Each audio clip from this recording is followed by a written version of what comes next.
बंदी छोड़ सतगुरु रामपाल जी परमेश्वर जी की जय हो। परमपिता परमात्मा सारी सृष्टि के रचनहार कुल मालिक असंख्य ब्रह्मांडों के स्वामी जगत गुरु तीनों लोकों में प्रवेश करके सबका भरण पोषण करने वाले राजाधिराज आत्माधार नाथों के नाथ देवों के देव महादेव सर्वेश्वर महेश्वर मृत्युंजय अजरो अमर आदि अनादि सनातनी प्रभु जगत पिता जगदीश्वर श्री श्री 1008 की उपाधि के वास्तविक अधिकारी अकाल मूर्त सौद स्वरूपी राम वासुदेव सर्वगतम ब्रह्म परम पूज्य परम संत परम पुरुष परम धनी परम दयालु सत्य कबीर हक्का कबीर अल्लाहु अकबर बाखबर अल्लाह ताला जगत के तारणहार जगत के मुक्तिदाता जगत के जगन्नाथ हारे के सहारे हिंदुओं के राम मुसलमानों के अल्लाह सिखों के वाहिगुरु ईसाइयों के मसीह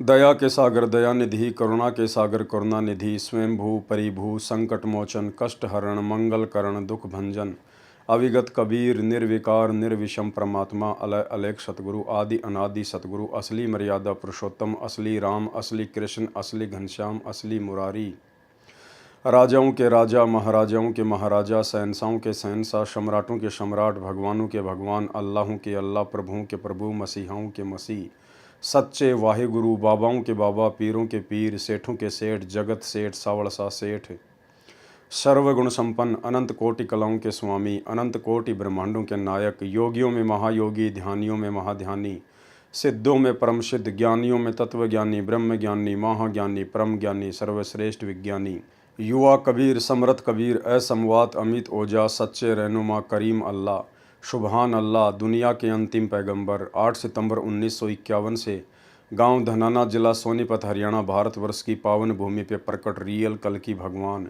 श्री नारायण साकार हरि स्वयंभू संत श्रोमणी सतगुरु रामपाल जी परमेश्वर जी के चरण कमल में साध संगति से जुड़े हुए देश विदेश से हम सभी सत्सेवक भाई बहनों का अनंत कोटि दंडवत प्रणाम। सत्साई भाई और बहनों, दया परमपिता परमेश्वर सतगुरु रामपाल जी भगवान की सर्व सृष्टि के सर्जनहार की जिनकी विशेष रजा से वीआईपी आशीर्वाद से आप और हम सभी सत्सेवक भाई बहन साध संगति से जुड़कर गुरुदेव के तत्व ज्ञान को आधार बनाकर मर्यादाओं में रहते हुए ज्ञान को आधार बनाकर घर को आश्रम बनाकर गुरु को ही परमात्मा मानकर भक्ति मार्ग पर आगे बढ़ रहे हैं। भाई और बहनों, सतगुरु रामपाल जी परमेश्वर जी की विशेष रजा के बिना ये इस कलयुग की पिछली पीढ़ी में बिल्कुल भी संभव नहीं है। यानी साध संगति का नसीब होना ये गुरुदेव भगवान की छप्पर फाड़ दया है और यह दया परमपिता परमेश्वर की आप और हम सभी आत्माओं के ऊपर इसी प्रकार से बनी रहे, उसके लिए हम गुरुदेव भगवान का जितना धन्यवाद करें उतना ही थोड़ा है। तो भाई और बहनों, बरवाला कांड को लेकर आज हमारा ये आखिरी वीडियो है और उम्मीद करूंगा आप जियों को प्रमाणों के साथ में जो दिखाया गया है बताया गया है गुरुदेव के मुख कमल से भी और काल प्रेरित सतलोक आश्रम मैनेजमेंट हरियाणा के कर कमलों से लिखी गई पुस्तकों के माध्यम से भी, तो उम्मीद करूंगा आप जियों को पूरी तरह से ये पूरा करौथा कांड और बरवाला कांड समझ में आ चुका होगा। भाई और बहनों, यदि समझ में आ गया है तो अब आगे गलतियां करने से बचें। जो भी आपसे त्रुटियां हुई हैं, जो भी आपसे गलतियां हुई हैं, जो भी जाने अनजाने में सतलोक आश्रम मैनेजमेंट हरियाणा की कुसंगति में पढ़कर आप लोगों से गलतियां हुई हैं, सतगुरुदेव भगवान के सत्संगों के विरुद्ध जितने भी कुकर्म हुए हैं, अभी मौका है, परमेश्वर दयालु है, ये परीक्षा का समय है।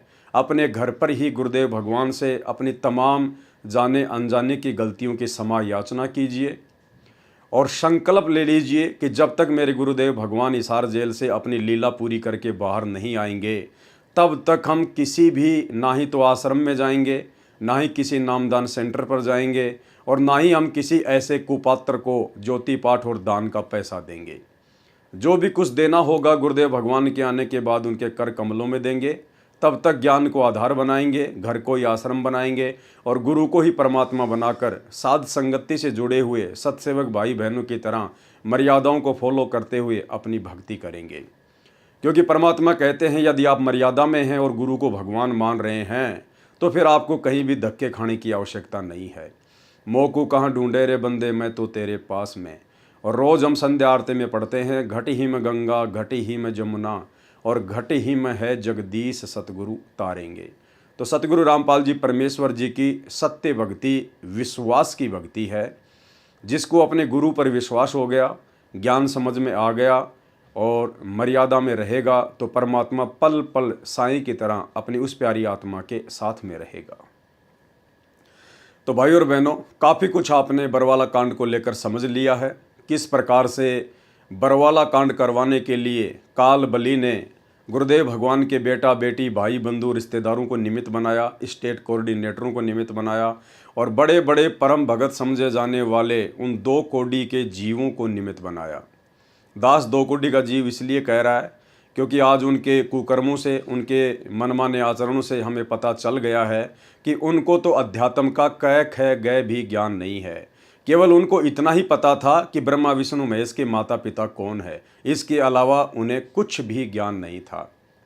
और गुरु को मानुष मानकर अपनी वही मनमानियाँ करते रहे जो मनमानियाँ नाम दीक्षा से पहले वो किया करते थे। और नतीजा निकला, खुद माया के पुजारी बनकर अपनी पूर्व जन्म की भक्ति को खर्च कर रहे हैं, बर्बाद कर रहे हैं। क्योंकि वर्तमान में तो उनकी मर्यादा टूटी हुई है, गुरु का आशीर्वाद है नहीं, नाम रहित हैं और जो पिछले उनके पुण्य हैं दान धर्म या सुमरण के, केवल उन्हीं को वो खर्च रहे हैं और उन्हें लग रहा है कि हमारी तो मौज मच रही है, हमें तो परमात्मा अनाप शनाप धन संपदा के मालिक बनाते जा रहे हैं। भाई और बहनों, लाइट चली जाने के बाद भी इन्वर्टर चलता है 2, 4, 5 घंटे, लेकिन इसका मतलब ये नहीं है कि बिना लाइट के भी उसकी बैटरी ख़त्म होने के बाद वो चलता ही रहेगा। तो ये थोड़े बहुत दिनों की इनकी मौज है, इनकी ऐसो आराम है। उसके बाद जब इनके पाप कर्म इनके सामने उजागर होंगे तब इनसे लिए दिए भी नहीं जाएंगे। तो भाई और बहनों, हम जो आम संगत वाले भाई बहन हैं, हम लोग इनके इन कुकर्मों को देखकर जो करोथा कांड का रहस्य नामक पुस्तक में लिखे हुए हैं, बरवाला कांड का रहस्य नामक पुस्तक में लिखे हुए हैं, भ्रष्ट जज कुमारक पर नामक पुस्तक में लिखे हुए हैं, जो हम देख रहे हैं, पढ़ रहे हैं, समझ रहे हैं, जान रहे हैं, हमने इन लोगों से दूरी बना लेनी चाहिए और गुरुदेव के ज्ञान को आधार बनाकर ही भक्ति मार्ग पर चलना चाहिए। तभी हम सफल हो पाएंगे। और परमात्मा भी यही चाहते हैं कि आने वाले समय में जब मैं सतलोक चला जाऊंगा, उसके बाद मेरे बच्चे किसी के ऊपर भी आश्रित ना रहें, ना मेरे बेटा बेटी भाई बंधु रिश्तेदारों पर, ना कोऑर्डिनेटरों पर और ना ही परम भगत समझे जाने वाले भक्तों पर। हर स्थिति में मेरे ज्ञान को आधार बनाकर ही निर्णय लें, तभी ये भक्ति मार्ग पर सफल हो पाएंगे, अन्यथा काल इनको कभी भी झटका दे देगा। तो भाई और बहनों, आज हमारा लास्ट पार्ट है बरवाला कांड के ऊपर। तो बरवाला कांड से पहले जो पुस्तक लिखी गई थी राष्ट्रीय समाज सेवा समिति के द्वारा, जिस राष्ट्रीय समाज सेवा समिति में सतगुरु रामपाल जी परमेश्वर जी का कलयुगी परिवार शामिल था और जितने भी सतलोक आश्रम में मुख्य मुख्य सेवादार थे वो सभी शामिल थे और सब के सब काल प्रेरित थे, काल की गोद में बैठे हुए थे। उन्होंने काल को मौका दे दिया, वो काल के एजेंट बने हुए थे और इन्हीं तमाम आत्माओं को आधार बनाकर और इन्हीं आत्माओं से ये पुस्तक लिखवाकर भ्रष्ट जज कुमारक पर जजों को भड़काया गया। अनर्गल भाषा जजों के खिलाफ बोली गई, पुस्तक में यूज की गई, पुस्तक को बंटवाया गया, जिससे जजों को चुनौती दी गई और जजों ने फिर जबरन बरवाला कांड में अपनी भी सहभागिता निभाई। तो भ्रष्ट जज कुमारक पर राष्ट्रीय समाज सेवा समिति के सर्व सदस्य, ये समिति पूर्ण रूप से धार्मिक तथा गैर राजनीतिक है। लेकिन हम देख रहे हैं वर्तमान में जिस प्रकार 2019 में सतलोक आश्रम मैनेजमेंट हरियाणा ने कांग्रेस सरकार का समर्थन किया, कांग्रेस सरकार को वोट डलवाए और वर्तमान 2024 में बीजेपी सरकार का समर्थन किया, बीजेपी सरकार को वोट डलवाए। तो हम देख रहे हैं कि ये संस्था कितनी गैर राजनीतिक है। ये संस्था पूर्णतया राजनीतिक बन चुकी है। इस संस्था का भक्ति और भगवान से कोई लेना देना नहीं है। भ्रष्ट जज कुमारक पर भ्रष्ट जज बने चंडी माई जो बलि मांगती है। ये देखिए किस प्रकार की भाषा सतगुरु रामपाल जी परमेश्वर जी से उपदेश प्राप्त करने के बाद में, और जिनको हम अपनी नादानी में अपनी छोटी सोच के चलते बड़े बड़े परम भगत माना करते थे, गुरु जी का भाई, बड़े बड़े स्टेट कोऑर्डिनेटर, बड़े बड़े सेवादार, गुरुदेव के 24 घंटे साथ में रहने वाले उनके बॉडीगार्ड, ये उन लोगों की भाषा है जजों के प्रति जो इन्होंने इस पुस्तक में लिखी है, उनको भड़काया है। भ्रष्ट जज बने चंडी माई जो बलि मांगती है।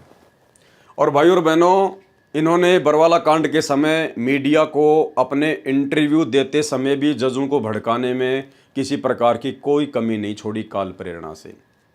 एक छोटा सा इंटरव्यू दास आपको सुना देता है उसी राज कपूर उर्फ प्रीतम दास का, जो कि सरेआम कह रहा है, मीडिया वाले को कह रहा है कि वैसे तो हम संत रामपाल जी को कोर्ट में जाने नहीं देंगे, उन्हें भी हमारी लाश के ऊपर से गुजरना पड़ेगा और हमारी लाश के टुकड़े टुकड़े करके और हमारा मांस उन भ्रष्ट जजों के पास में भिजवा देना, उन भ्रष्ट जजों को खिला देना, ताकि हमारे मांस को खाकर उनको आत्म संतुष्टि मिले। कहने का मतलब भाई और बहनों, दास बार बार कहता है ये बरवाला कांड कोई सामान्य घटना नहीं थी, ये महाभारत से भी बड़ी घटना होनी थी इस कलयुग के हिसाब से।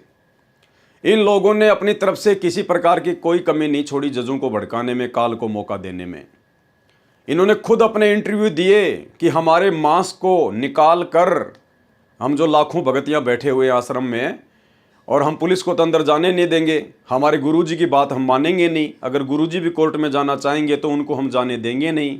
इनके इंटरव्यू दास ने आपको पिछले पार्ट में सुनाए थे कि किस प्रकार से ये गुरु को मानुस मान रहे थे, और फिर पूरे देश के सामने इंटरव्यू दे रहे हैं मीडिया को कि हमारे शरीर के टुकड़े टुकड़े करके हमारे मांस को भ्रष्ट जजों को खिला देना।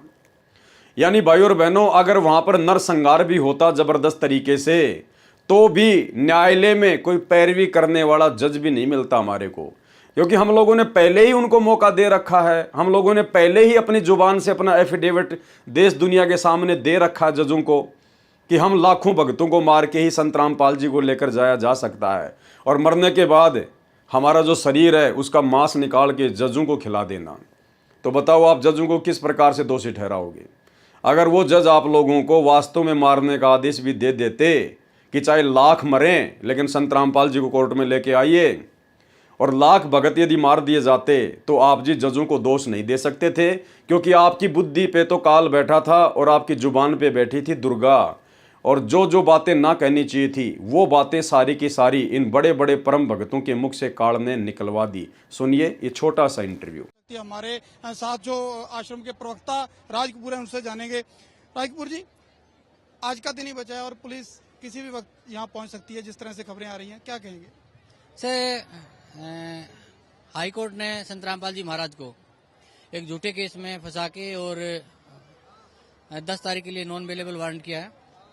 तो संत रामपाल जी महाराज की तबीयत जो है वो पूर्ण रूप से खराब है और वो डॉक्टरों के देखरेख में चल रहे हैं, और उन्हें बेड रेस्ट की सलाह दी गई है डॉक्टरों द्वारा, और चलने फिरने में असमर्थ हैं पूर्ण रूप से। मैं भी अभी उनको देख के आया था कि उनसे बैठ भी नहीं सकते हैं, वो तो बेड पे हैं, और यदि वो ठीक होंगे तो मैं आपसे वादा करता हूं कि संत रामपाल जी महाराज खुद हाई कोर्ट जाएंगे और अपना जो भी पक्ष है वो रखेंगे। लेकिन अगर पुलिस आती है गिरफ्तार करने संत रामपाल को इस आश्रम में, तो आपके यहाँ पे हम देख रहे हैं कि भारी गिनती में लोग जुटे हुए हैं, तो क्या आप पुलिस को सहयोग करेंगे? क्या संत रामपाल अपनी गिरफ्तारी देंगे? जी सर, हम पुलिस को पूरा सहयोग करेंगे और पुलिस से प्रार्थना करेंगे कि हम सबको मार दे और संत रामपाल जी महाराज को ले जाए हमारी डेड बॉडी के ऊपर से। और हम सर पुलिस से और इस प्रशासन से यही प्रार्थना करेंगे कि जो हमें मार के संत रामपाल जी महाराज को ले जाएं, और हमारे मांस को, हमारी आखिरी इच्छा है कि हमारे मांस को निकाल के पका के, और जो भ्रष्ट जज हैं जो कानून की पालना नहीं करते हैं, अनदेखा करते हैं, कानून के साथ खिलवाड़ करते हैं, उन भ्रष्ट जजों को प्लीज हमारा मांस खिला दिया जाए, ताकि उनकी आत्मा को संतुष्टि मिल सके, उनको ये शांति मिले कि हमने संत रामपाल जी महाराज के जो शिष्य हैं उनका मांस खा लिया है, अब तो वो कम से कम हमें बख्श दें। ऐसे में यानी कि आश्रम का सीधा सीधा यही कहना है कि हर हाल में किसी भी कीमत पर जो संत रामपाल की गिरफ्तारी नहीं होने दी जाएगी। सर देखो, संत रामपाल जी महाराज की गिरफ्तारी का कोई मतलब नहीं है। संत रामपाल जी महाराज को यदि स्वस्थ हों। यह थे राज कपूर, प्रवक्ता हैं सतलोक आश्रम के। इनका साफ कहना है कि किसी भी कीमत पर संत रामपाल को यहां से गिरफ्तार नहीं करने दिया जाएगा, और यह लोग सीधा सीधा कह सकते हैं विरोध करेंगे गिरफ्तारी का, और किसी भी कीमत पर गिरफ्तारी नहीं होने देंगे। कैमरामैन प्रवीण के साथ नपिंदर सिंह ब्राड़, एबीपी न्यूज, बरवाला हिस्सा। तो भाई और बहनों, ये तो सतगुरु रामपाल जी भगवान की मेहर थी, उनकी दया थी, जो परमात्मा ने इतनी बड़ी घटना को बहुत ही सामान्य घटना में टाल दिया, परिवर्तित कर दिया। अन्यथा लाशों के ट्रक भरने थे। जिस प्रकार से इन लोगों ने अपने इंटरव्यू दिए और जिस प्रकार से इन्होंने जजों को भड़काने में कोई कमी नहीं छोड़ी। आज भाई और बहनों, यदि सरेआम आप किसी की माँ या बहन के लिए इस प्रकार के शब्द यूज करें, चंडी माई, और पुस्तक बंटवा के आप जी उनको चुनौती दें, उनको भड़काने का प्रयास करें, तो आपके गांव में, आपके घर में महाभारत हो जाएगी, महाभारत। क्योंकि कोई भी व्यक्ति इस प्रकार के शब्द अपनी माँ बहन के लिए स्वीकार नहीं करेगा, सुनना नहीं चाहेगा।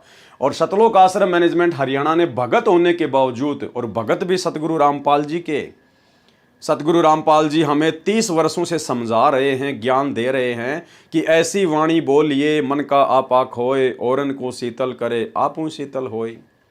कबीरा जग में बैरी कोई नहीं, जो मन शीतल होए, या आपा को डारी दे दया करे सब कोई। लेकिन इन वाणियों पे तो हम चलते नहीं, इन वाणियों को तो हमने कभी अपने हृदय में उतारा ही नहीं, ये तो खाली बोलने के लिए हैं। और देखिए किस प्रकार से गुरुदेव के ज्ञान के विरुद्ध खड़े होकर भाषा का प्रयोग कर रहे हैं। भ्रष्ट जज बने चंडी माई जो बलि मांगती है। भ्रष्ट जज निजी स्वार्थ की पूर्ति न होने के कारण मनमाने आदेश पारित करके 100-200 भक्तों की बलि मांग रहे हैं। हम तो 10 लाख सदस्य बलि देने को तैयार हैं ताकि भ्रष्ट जजों का खप्पर भर सकें। ये भाषा बिल्कुल भी ज्ञान आधार से जायज नहीं है। हम क्यों इस प्रकार से बलि देंगे 10 लाख भगत? अरे हमें बड़ी मुश्किल से, बड़े सौभाग्य से तो परमात्मा मिला है, सतगुरु मिला है। ये मनुष्य देह उन्होंने बताई कि बेटा भक्ति के लिए मिलती है, ये ऐसे बर्बाद नहीं करनी चाहिए। अगर कोई आत्महत्या करता है, छोटी छोटी बातों को लेकर लड़ाई झगड़ा करता है, मार काट करता है, तो वो तो दुष्ट आत्मा बताई सतगुरु रामपाल जी भगवान ने। और हम तो बड़ी आसानी से बरवाला कांड में 10 लाख लोगों की बलि देने के लिए तैयार हो गए। और भाई और बहनों, वास्तव में जब बलि देने का समय आया, वास्तव में जब बलि देने का समय आया, तो यही राज कपूर पीछे हट गया। भगोड़ा बनने का पूरा प्रयास किया, आश्रम से मुंह छुपाकर भागने का महेंद्र की तरह पूरा प्रयास किया, लेकिन ये पकड़ा गया। और उससे पहले इसने मीडिया को इंटरव्यू दिया।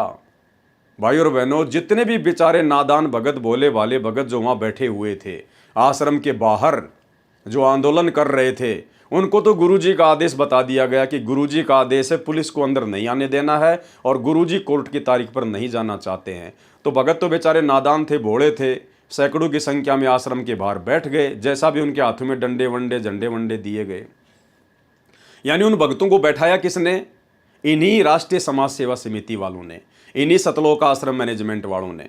अन्यथा हमें क्या मतलब था? हमने तो हमारे गुरुजी के मुख से सुना ही नहीं कि बच्चों तुम्हें क्या करना है, क्या नहीं करना है। गुरुजी ने तो एक भी शब्द अपनी पवित्र जुबान से बरवाला कांड के समय निकाला ही नहीं, ना भक्तों को कोई आदेश दिया। उन्होंने लास्ट टाइम 5-7 दिन पहले जो सत्संग किया था, उसके बाद तो गुरुदेव किसी के सामने आए ही नहीं। तो गुरुदेव के मुख से तो किसी ने सुना ही नहीं कि ये आदेश गुरुजी के हैं या फिर मनमुखी रूप से हमारे को ये बताए जा रहे हैं। और भाई और बहनों, इन लोगों ने, जब मीडिया ने पूछा कि भाई ये इतने यहाँ पर बच्चे और महिलाएं बैठी हुई है, फालतू में बेचारे मारे जाएंगे, आपने इनको यहाँ क्यों बैठा रखा है, आप इनको अंदर जाने के आदेश क्यों नहीं देते?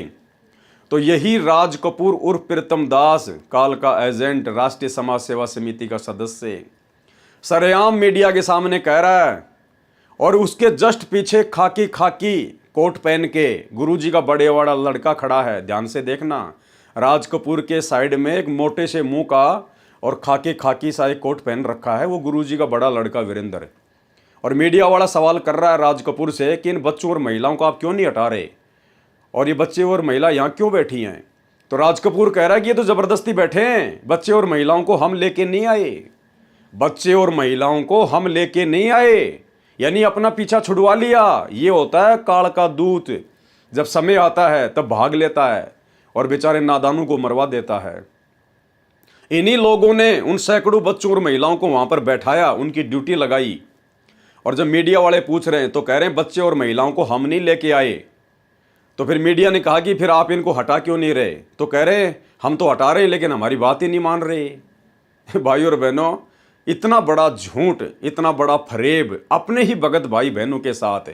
एक तरफ तो अपने गुरुजी को मानुस मान के उनके साथ में मनमानियां कर रहे हैं, गुरुजी की एक बात इन्होंने नहीं मानी बरवाला कांड में, और दूसरी तरफ बेचारे भोले भाले भगत भाई बहनों को गुरुजी का आदेश बता के आश्रम के बाहर बैठा दिया मरने मारने के लिए, और फिर अपना पीछा छुड़वा रहे हैं कि बच्चे और महिलाओं को हम नहीं लेके आए, ये हमारी बात ही नहीं मानते। कितना बड़ा झूठ इन लोगों ने बोला, सुनिए। बच्चे और महिलाओं को इसके बीच में लाने का क्या संदर्भ बच्चे महिलाएं हम नहीं लेके आए हैं, बच्चे महिलाएं आप भी है? बीमार आप हटा होते भी हैं। तो नहीं रहे उनको, किसको? बच्चे और महिलाओं को नहीं नहीं, हम हटा रहे हैं, लेकिन वो जिद कर रहे हैं। अब उनकी जिद के आगे हम क्या करें? वो भी संत रामपाल जी महाराज के अनुयायी। बच्चे और महिलाओं को इसके बीच में लाने का क्या संदर्भ है? बच्चे महिलाएं हम नहीं लेके आए हैं, बच्चे महिलाएं आप भी बीमार आप होते हटा हैं। भी तो नहीं रहे उनको, किसको? बच्चे और महिलाओं को नहीं नहीं, हम हटा रहे हैं, लेकिन वो जिद कर रहे हैं। अब उनकी जिद के आगे हम क्या करें? वो भी संत रामपाल जी महाराज के अनुयायी। तो भाई और बहनों, अब आप जी समझ सकते हैं कितना बड़ा ये काल का षड्यंत्र था, परमात्मा ने हल्के में टाल दिया। अब आपके मन में एक छोटा सा सवाल उत्पन्न हो रहा होगा कि गुरुजी ने आखिर 4-5 दिन जो घटनाक्रम चला, कभी कमांडो आ रहे हैं, कभी जा रहे हैं, कभी पुलिस आ रही है, कभी जा रहे हैं, तो गुरुदेव ने क्यों एक शब्द भी नहीं बोला? गुरुदेव को बोलना चाहिए था कि बच्चों आप ये क्या कर रहे हो, मैंने तुम्हें कब आदेश दिया, मेरा मार्ग क्या है और तुम ये क्या कर रहे हो? क्या तुम्हें मेरे ऊपर विश्वास नहीं है? क्या भगवान पे विश्वास नहीं है? गुरुदेव ने एक भी शब्द 5-7 दिन की उस नौटंकी में कुछ नहीं बोला। क्यों नहीं बोला? 2 कारण थे भाई और बहनों। पहली बात तो सतलोक आश्रम मैनेजमेंट हरियाणा ने गुरुदेव को भावनात्मक रूप से बंधक बना रखा था। ये लोग गुरुदेव भगवान की एक भी बात नहीं मानते थे और अंत में इन्होंने गुरुदेव भगवान को एक कमरे में बंद कर रखा था। अंत में इन लोगों ने गुरुदेव भगवान को सतलोक आश्रम बरवाड़ा में एक कमरे में बंद कर दिया था, जिस कमरे को बाद में पुलिस ने अंदर जाकर खोला बाहर से।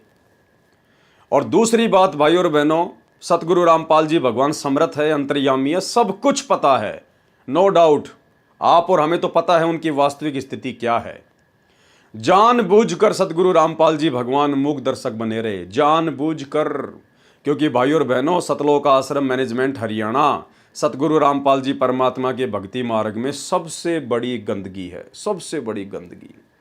और इस गंदगी को संगत की नजरों से हटाए बिना, इस काले चश्मे को संगत की नजरों से हटाए बिना, ये संगत कभी भी दृढ़ होकर भक्ति मार्ग पर सफल नहीं हो सकती।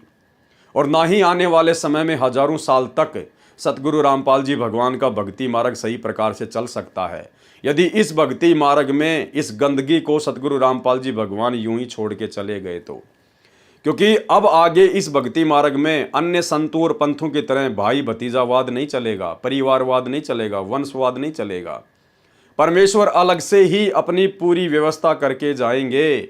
इन परिवार वालों का, गुरुदेव के बेटा बेटी, भाई बंधु रिश्तेदारों का, इन वर्तमान के स्टेट कोऑर्डिनेटरों का और बड़े बड़े सेवादारों का भक्ति मार्ग में किसी प्रकार का कोई रोल नहीं रहेगा। यानी साध संगतियां जो सतगुरु रामपाल जी भगवान ने चलाई हैं, आने वाले समय में परमात्मा के बच्चे ज्ञान आधार से इतने दृढ़ हो जाएंगे कि हमें किसी मैनेजमेंट की आवश्यकता पड़ेगी नहीं, हमें किसी प्रकार की मनमानियां करने की आवश्यकता पड़ेगी नहीं। हम सौपन में सोच भी नहीं सकते मनमानियां करने की। आज हम साध संगति से जुड़े हुए भगत भाई बहन लाखों की संख्या में हो चुके हैं। आज हम साध संगत वालों को ना तो किसी कोऑर्डिनेटर की आवश्यकता है, ना किसी परम भगत की आवश्यकता है, ना गुरुजी के परिवार की आवश्यकता है, ना भक्ति करने के लिए किसी आश्रम की आवश्यकता है। और सतलोक आश्रम मैनेजमेंट हरियाणा से लाखों गुना अच्छी मर्यादा में रह के अपने गुरु को भगवान मान के, घर को आश्रम मानकर भक्ति कर रहे हैं। तो परमेश्वर ऐसा ही पूरी संगत को अपने ज्ञान में रंग के चले जाएंगे, तो किसी को किसी की आवश्यकता पड़ेगी नहीं।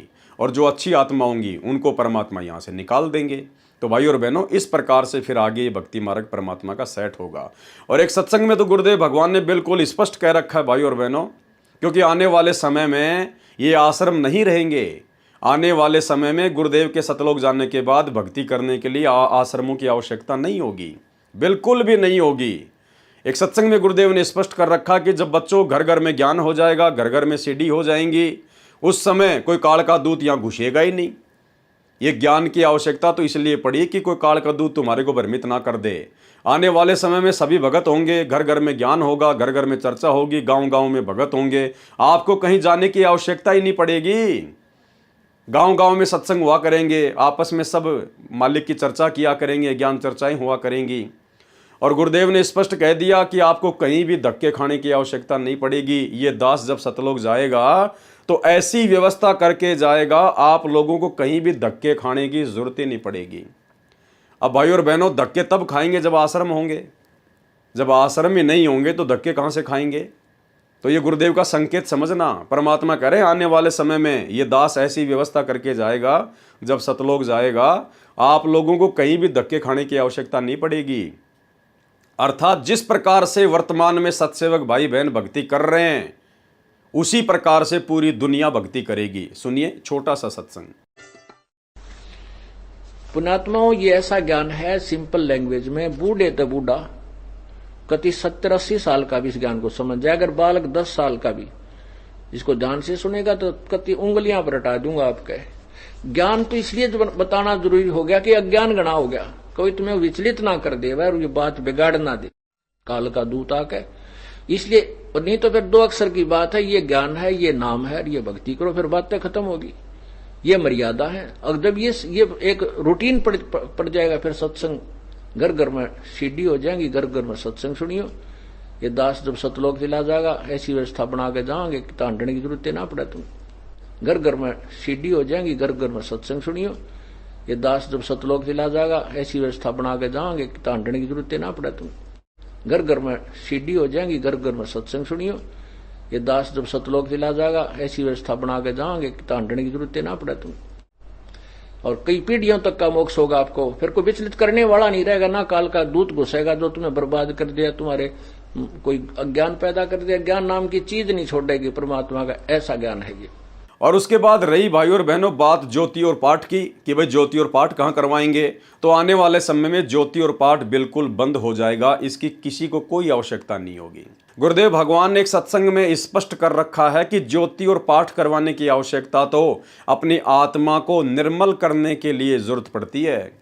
और गुरुदेव ने कह दिया कि आपकी आत्मा तो वैसे ही निर्मल हो जाएगी। अरे वर्तमान में गुरुदेव के सत्संग सुनते ही आत्मा निर्मल हो जाती है। आने वाले समय में तो घर घर में सत्संग होगा, घर घर में भगत होंगे। जो दुष्ट आत्मा होंगी उनकी विनाशकारी समय में छटनी हो जाएगी। अच्छी आत्मा, धार्मिक आत्मा धरती पे बचेंगी, तो उनका तो वैसे ही हृदय निर्मल होगा, आत्मा उनकी निर्मल होगी, तो ज्योति और पाठ की आवश्यकता पड़ेगी नहीं। आवश्यकता पड़ेगी तो केवल मर्यादा में रह के अपनी भक्ति करने की। सुनिए सत्संग। तो वो कहने लगा जी, ना तो मैं दान कर सकता, ना मैं धर्म कर सकता। मैं बोला ये तेरे बेटे तेरे तो पहला नाम पाएगी। जब वह बुढ़िया वह माई आ गई वहां बैठ गई, ने बोली अपने ससुर के लिए एक पाठ तो मैं कराऊंगी। मैं बोला देख हो गया तेरे दान शुरू। परमात्मा में लगो रास्ते आप खोल देगा, कोई आप सुमन करो। आपने जो सुमन से बड़ा तो कुछ भी नहीं है, आपके हाथ में कुछ नहीं है, मान लिया। अपनी भक्ति करो, सुमन बढ़ाओ, सारा कुछ इसी में आ जाएगा। भक्ति करो डट के, क्योंकि दान धर्म सेवा जो है हम हृदय साफ करने के लिए कराते हैं। और ई बाप का कर्जा पाटन न हो यार, कुछ पाप करने की जगह रही नहीं। पाप तो आप केवल इसलिए करो थे कि ये ओका पीओ थे। और तेरे बच्चे बहुत समझदार हैं, आपके लिए खूब यज्ञ भी कराएंगे, ऐसी बात थोड़ी है। तो उसने उस बुढ़े नाम लिया, 10 वर्ष वो जिया, खूब डट कर भक्ति करी, तीनों नाम प्राप्त किए और अपना शरीर छोड़ के आराम से चला गया। बोलो सतगुरुदेव। तो भाई और बहनों, गुरुदेव भगवान ने सब कुछ क्लियर कर रखा है अपने सत्संगों में, सब कुछ, कुछ भी बाकी नहीं छोड़ रखा है। हमें ना कोई आश्रमों की जरूरत पड़ेगी, ना कहीं ज्योति पाठ करवाने की जरूरत पड़ेगी, ना हमें किसी से कोई शंका समाधान करवाने की जरूरत पड़ेगी, क्योंकि परमात्मा सारी व्यवस्था सेट करके जाएंगे। तो इसी प्रकार भाई और बहनों, इन लोगों को ये सारी बातें समझ में नहीं आई, क्योंकि ये गुरु को मानुष मानते रहे। और जब तक भगत अपने गुरु को मानुष मानकर उनके साथ में रहेगा, उनके साथ व्यवहार करेगा, तब तक उसको अध्यात्म का ब्रह्मा विष्णु महेश की माँ और पिता के अलावा कुछ भी समझ में नहीं आने वाला। तो क्या भाषा यूज कर रहे हैं। अब सोचिए, ये लोग क्यों नित्य नियम पढ़ते हैं। और नित्य नियम, पहली बात तो ये लोग पढ़ते नहीं हैं, ये केवल मोबाइल में लगा लेते हैं। वो भी जब इनको टाइम मिल गया तो मोबाइल में लगा लेते हैं, अन्यथा इनको कोई विशेष आवश्यकता नहीं है। ये लोग पता नहीं नित्य नियम यानी तीनों समय की आरतियां भी करते हैं या नहीं करते हैं, टाइम पर करते हैं या नहीं करते हैं। और करते भी हैं तो अपना काम करते करते, बातचीत करते करते, खाते पीते, उठते बैठते, नहाते धोते, इनको पता ही नहीं कब नित्य नियम खत्म हो गया और कब असुर निकंदन रमैनी चल गई। इस प्रकार से ये नित्य नियम करते हैं, तो इनको कहाँ से ये सारी बातें समझ में आएंगी। परमेश्वर कह रहा है, जो तो को काटा बोवे वाको बोतु फूल। अगर इन जजों ने आप लोगों के साथ में अन्याय भी किया है, क्योंकि वो जगत वाले हैं, अनुपदेशी हैं, परमात्मा से अपरिचित हैं, माया के पुजारी हैं, काल प्रेरित हैं, भाई वो कुछ भी कर सकते हैं, जगत कुछ भी कर सकता है। लेकिन परमात्मा ने हमें क्या शिक्षा दी। कि आपने उनके साथ में लड़ना झगड़ना नहीं है। अन्यथा चाहे रोज आप जी 751 का मुकदमा कर लो, रोज अपना सिर फुड़वा लो। तो हमने तो ज्ञान को आधार बना के परमात्मा की मर्यादाओं में रह के चलना था। हमने हर कर्म भक्ति अनुसार ही करना था, गुरु आज्ञा अनुसार ही करना चाहिए था। लेकिन ये तो गुरु के गुरु बन बैठे। सतलोक आश्रम मैनेजमेंट हरियाणा तो गुरु का गुरु बन बैठा और मनमुखी होकर इन्होंने ये पुस्तक छाप डाली जजों को भड़काने के लिए, जो कि बरवाला कांड का मुख्य कारण बनी। भ्रष्ट जज बने चंडी माई जो बलि मांगती है। भ्रष्ट जज निजी स्वार्थ की पूर्ति न होने के कारण मनमाने आदेश पारित करके 100-200 भक्तों की बलि मांग रहे हैं। हम तो 10 लाख सदस्य बलि देने को तैयार हैं ताकि भ्रष्ट जजों का खप्पर भर सकें। यहाँ तो बात कर रहा है 10 लाख लोगों की बलि देने का, और वहाँ मीडिया वाला जब पूछ रहा है कि बच्चे और महिलाएं कौन लाया है तो मना कर रहा है कि हम नहीं लाए बच्चे और महिला। अरे फिर 10 लाख लोगों की बलि कहाँ से दोगे? अरे भैया, अगर तुम मना कर दोगे कि बच्चों और महिलाओं को हम नहीं लाए तो 10 लाख लोगों की बलि कहाँ से दोगे? फिर बलि के लिए तो बच्चे और महिलाएं चाहिए न तुम्हारे को। भ्रष्ट जजों द्वारा बनाया गया झूठा मुकदमा नंबर का उद्देश्य यही है कि पुलिस ने प्रदर्शन कर रहे राष्ट्रीय समाज सेवा समिति के सदस्यों पर गोलियां क्यों नहीं चलाई, 10-20 लोगों को बलि क्यों नहीं चढ़ाया। इसलिए रोहतक तथा हिसार जिले के पुलिस अधीक्षकों पर तथा हरियाणा सरकार के गृह सचिव पर भी संत रामपाल जी के साथ अवमानना का यही झूठा मुकदमा बना रखा है। जबकि दोनों एसपी को स्पष्ट पता था कि राष्ट्रीय समाज सेवा समिति के सदस्यों ने कोई ऐसा कार्य नहीं किया जिससे कोर्ट की अवमानना या यातायात अवरुद्ध हुआ हो। यदि ऐसा होता तो पुलिस दिनांक 14/7/2014 को ही मुकदमा दर्ज करती। दिनांक 8/8/2014 को हाईकोर्ट के जजों ने दोनों एसपी को मौखिक सख्त आदेश दिया कि जिन्होंने प्रदर्शन किया था उन पर केस दर्ज करो, नहीं तो हम तुम्हें सजा देंगे। माननीय जज इंद्रजीत जी का अन्याय। हाजिरी माफी का कार्य जज इंद्रजीत जी ने ही करना चाहिए था। उसके पश्चात जज अमोल रतन से आशा लगाई, लेकिन यह इंद्रजीत से भी दुष्ट निकला।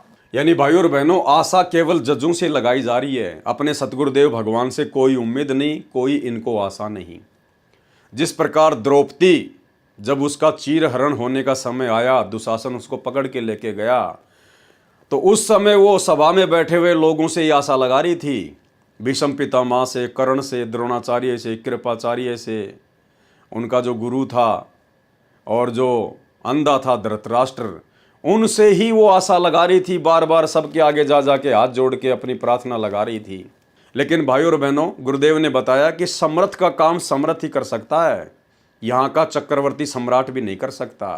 तो इसी प्रकार समर्थ सतगुरु रामपाल जी भगवान जो इनके साथ में आश्रम में बैठे हुए हैं, लेकिन इनको ना पहचान कर, इनको तो अपने जैसा एक मानुष मानकर व्यवहार कर रहे हैं, और जजों से ही उम्मीद लगाई जा रही है कि वो जज अब की बार हो सकता है हमारे मुकदमे समाप्त कर दे, हो सकता है वो जज बहुत अच्छा हो, वो हमारे मुकदमे समाप्त कर दे।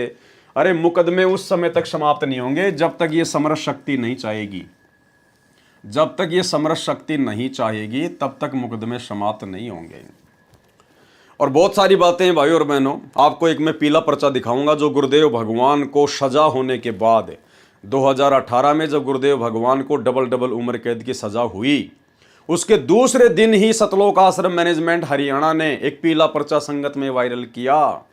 उस पीले पर्चे में इन्होंने लिखा कि गुरुजी का आदेश है कि जजों का कोई दोष नहीं है, जजों ने जो भी कुछ किया है परमात्मा के आदेश अनुसार किया है, यानी जैसा परमात्मा ने चाहा वैसा ही हुआ है, इसलिए हमने किसी को कोई दोष नहीं देना है।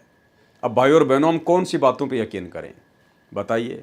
एक तरफ तो इस पुस्तक में जिस प्रकार से जजों के खिलाफ भाषा लिखी जा रही है, उनको भड़काया गया है, उनको माई चंडी, जल्लाद, जालिम, पता नहीं क्या क्या कहा जा रहा है। दुश्मन के साथ भी ऐसा बर्ताव नहीं किया जाता जैसा इन जजों के खिलाफ भगत होकर राष्ट्रीय समाज सेवा समिति वाले कर रहे हैं। और दूसरी तरफ जब गुरुजी को डबल उम्र कैद की सजा हो जाती है तो दूसरे ही दिन पीला पर्चा निकाल दिया जाता है इसी राष्ट्रीय समाज सेवा समिति के द्वारा कि जजों का कोई दोष नहीं है। अब बताइए किस पे यकीन करें हम। विचार करने की बात है, हाई कोर्ट में जाने का खर्च सहन करना कितना कठिन है। राष्ट्रीय समाज सेवा समिति वाले कह रहे हैं कि बार बार हमारी तारीखों पे तारीखें लगाई जा रही है, बार बार हमारे को कोर्टों में बुलाया जा रहा है। इन जजों को ये भी पता है कि कितना खर्चा होता है, कितनी हम लोगों को परेशानियां उठानी पड़ती हैं। ये लोग तो एसी लगे कमरों में बैठे बैठे खाली आदेश पारित कर देते हैं, और हम लोगों को कितनी परेशानियां, कितनी कठिनाइयां होती हैं, पैसा खर्च होता है। हाई कोर्ट में जाने का खर्च सहन करना कितना कठिन है, ये निर्दयी तथा भ्रष्ट जज वातानुकूल कक्ष में बैठकर भूल जाते हैं गरीब जनता के दर्द को। ये भ्रष्ट जज तो कौवे काग जैसी वृत्ति के व्यक्ति हैं। भाई, अगर जज लोग मनमाने आदेश पारित कर देते हैं एसी के कमरे में बैठ के, और ये तो कौवे जैसी वृत्ति के हैं, दुष्ट हैं, तो भैया तुम कौन से राजा हरिश्चंद्र हो फिर? जिस प्रकार तुम्हारे को भ्रष्ट जज बार बार बुलाते हैं और तुम कहते हो हमें परेशानी होती है, दिक्कत होती है, तो जैसे ही तुम्हारे पास में जजों का आदेश आया, ठीक उसी समय तुम लोग बेचारी भोली भाली 200 400 500 किलोमीटर दूर बैठी संगत को आदेश पारित कर दिया करते थे कि फलाने दिन गुरुजी की तारीख है, आपने वहाँ कोर्ट में जाना है, चंडीगढ़ आना है, रोहतक आना है, हिसार आना है। तो तुम्हारे मेरे भ्रष्ट जजों में क्या अंतर है? अरे तुम तो नालायको बैठ के अपनी गाड़ियों में एसी ऑन करके तुम तो 2 मिनट में वहाँ पहुँच जाते थे, और बेचारी भोली संगत कोई एमपी से आ रहा है, कोई बिहार से आ रहा है, कोई राजस्थान से, कोई यूपी से आ रहा है, अपने बाल बच्चों को लेके आ रहे हैं, बेचारे सुबह कमाते हैं शाम को खाते हैं, कहाँ से वो किराए लेके आएंगे, कितने परेशान होंगे। तुम लोगों को कभी संगत का दर्द दिखाई दिया? तुम्हें अपना दर्द, अपनी तकलीफ तो दिखाई दे रही है, लेकिन बेचारी भोली भाली संगत की तकलीफें दिखाई नहीं दे रही थी। बेचारे कहाँ कहाँ से ट्रेनों में बैठकर, बसों में बैठकर पैसा खर्च करके तुम्हारे एक आदेश पर गुरुजी का आदेश समझकर आ जाया करते थे। क्या तुम लोगों को कभी उस नादान संगत की, भोली भाली संगत की परेशानियां नजर आई जो जजों को तुम्हारी परेशानियां नजर आएगी? तो तुम दोनों एक ही कैटेगरी के हो। कौवा पशु के शरीर पर बने जख्म पर चोंच मारकर मांस नोचकर अपना पेट भरता है, उसको पशु के जख्म से होने वाले दर्द से कोई लेना देना नहीं है। इसी प्रकार भ्रष्ट जज कौवे जैसे स्वभाव के हैं। सर्व भक्तों ने एक पुस्तक सच बनाम झूठ लिखी, यानी राष्ट्रीय समाज सेवा समिति ने एक पुस्तक लिखी सच बनाम झूठ, और नाम ठोक रहे हैं सभी भक्तों का।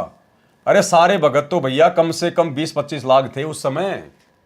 तुम्हारे अनुसार 20-25 लाख भगत थे, जबकि वास्तव में 14.5 लाख ही भगत थे टोटल। तो क्या कह रहे हैं? सर्व भक्तों ने एक पुस्तक लिखी सच बनाम झूठ, जिसमें स्पष्ट लिखा था कि यह पुस्तक सर्व संगत ने मिलकर बनाई है।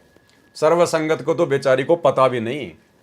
लेखक के स्थान पर एक भगत बसंत दास का पता लिख दिया गया।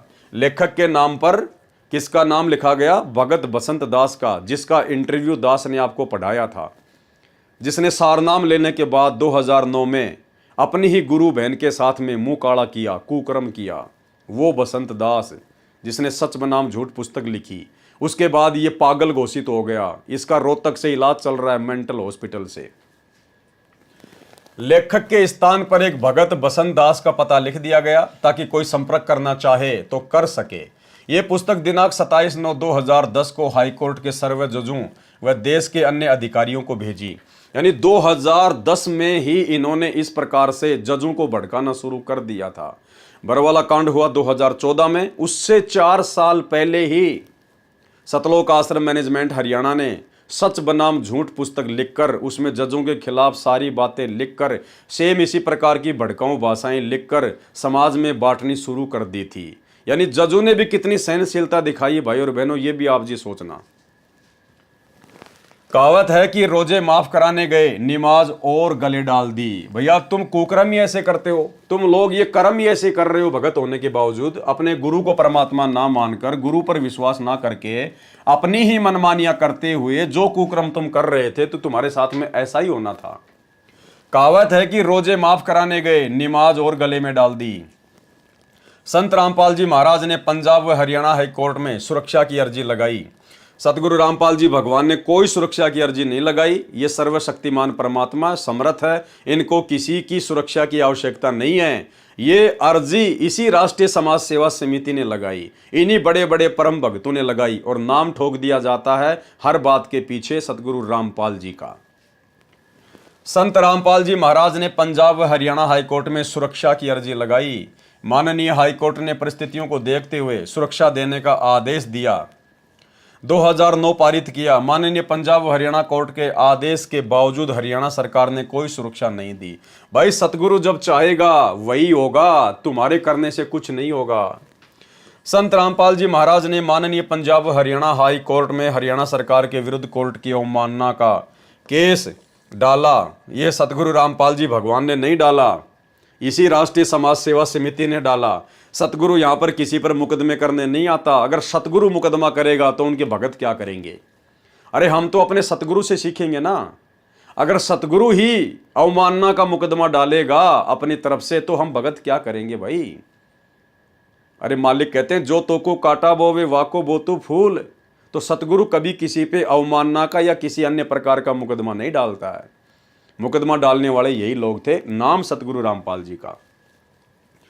माननीय भ्रष्ट जज श्री हेमंत गुप्ता ने सरकार को तो कोई नोटिस तक नहीं किया, उल्टा संत रामपाल जी महाराज को इसी अवमानना के केस के तहत नोटिस कर दिया कि प्रथम दृष्टा के रूप से संत रामपाल जी पर सच बनाम झूठ पुस्तक के कारण कोर्ट की अवमानना का मुकदमा बनता है। यानी जो पुस्तक राष्ट्रीय समाज सेवा समिति ने लिखी जजों के खिलाफ और भड़काया जजों को, जब जजों ने उस पुस्तक को पढ़ा और एक्शन लिया तो वो मुकदमा भी संत रामपाल जी पे लगा दिया अवमानना का। ये होती है मनमानियाँ, चेला करे कांड और भुगते गुरु।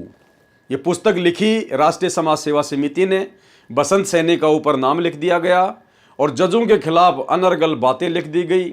अब जज तो यही समझेगा कि भैया संत रामपाल जी ने लिखी होंगी, वरना उनके भगत अपनी तरफ से क्यों लिखेंगे।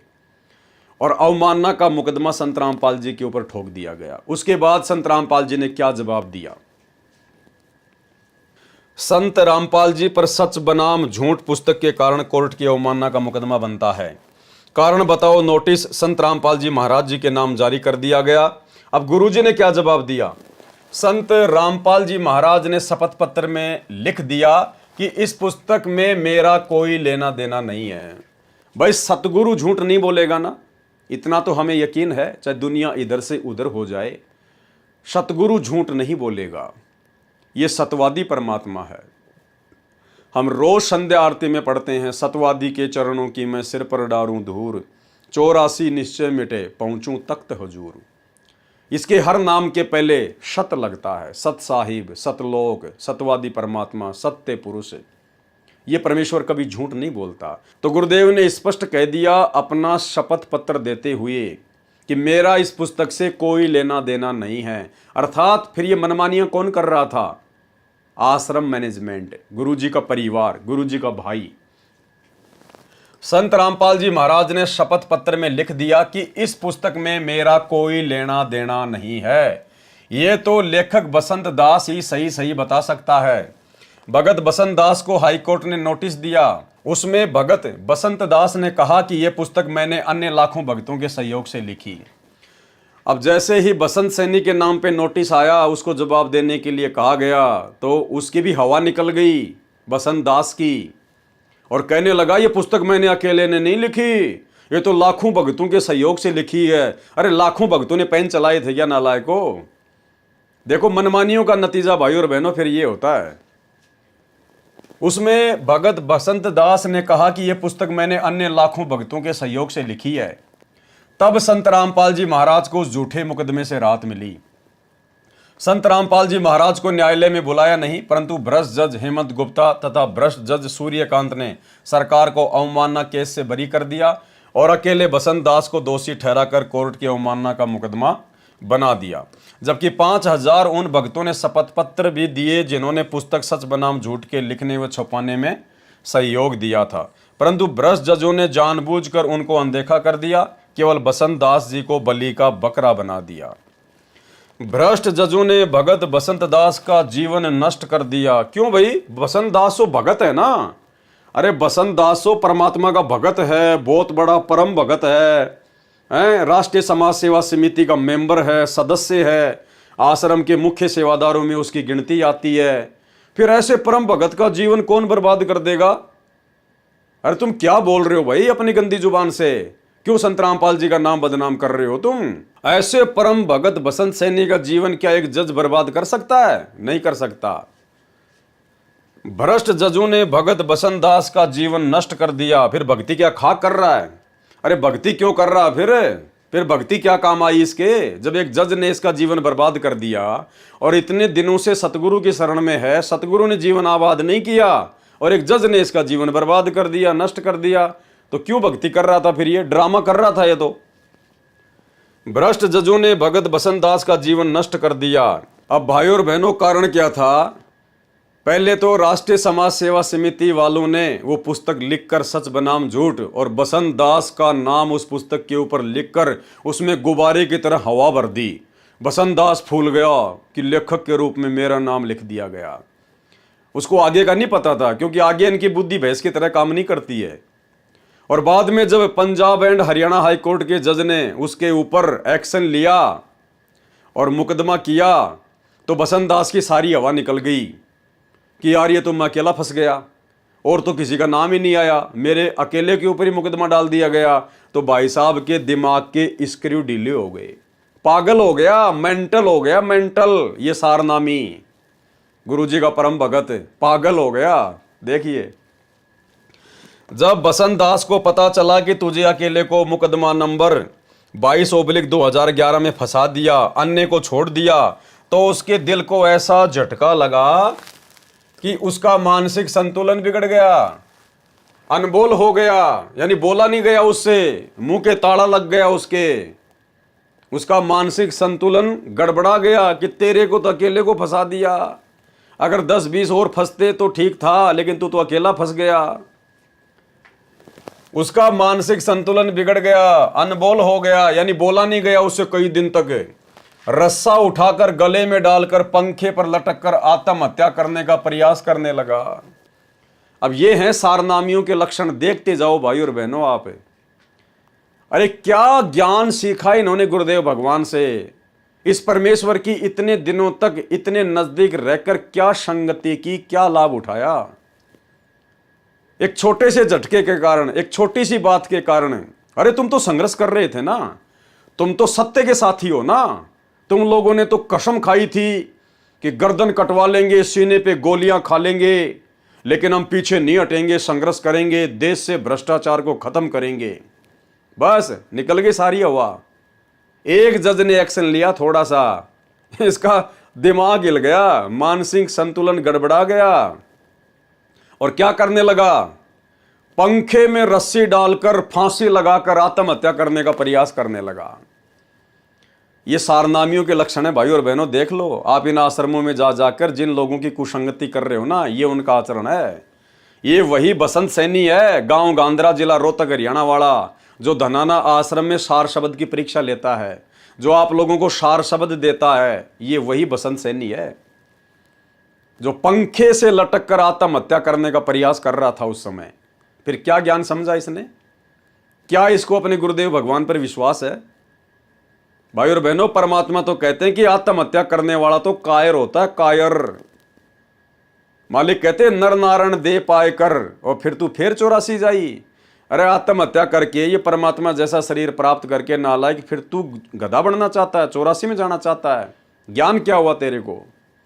तो ये देख लो परम भगतों के लक्षण, परम भगतों का ज्ञान है। ये परमात्मा की विशेष दया है जो ये पुस्तक आपके सामने पढ़ाई जा रही है, दिखाई जा रही है आपको, ताकि आप इन लोगों की कुसंगति से बचें। इनको तो ब्रह्मा विष्णु महेश के माता पिता के अलावा भाई और बहनों कुछ भी पता नहीं है।